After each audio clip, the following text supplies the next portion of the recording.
Hello, I'm Hickey from interest.co.nz and welcome to 90 at 9, brought to you in association with the BNZ.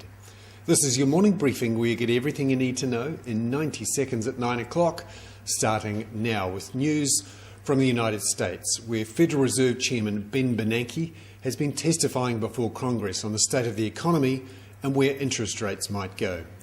He says that the US federal funds rate, which is their version of the official cash rate, is likely to stay exceptionally low for an extended period.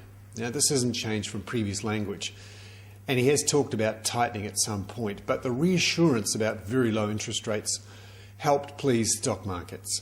The Dow rose 1%. Now, the New Zealand dollar is moving very closely with the US stock markets at the moment.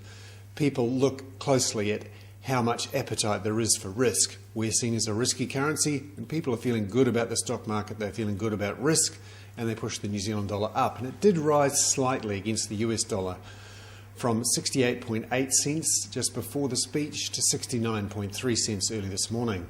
But the real action in the New Zealand dollar is against the Australian dollar, where it's continuing to fall, down to 77.5 Australian cents.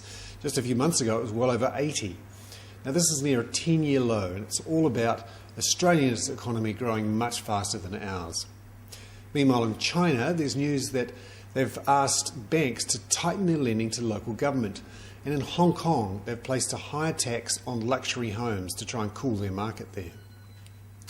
In Europe, there's news of a big strike in Greece. Both the public and the private sector have gone on strike. It was a march where 20,000 youths marched on the centre of town. There were scuffles and tear gas was thrown.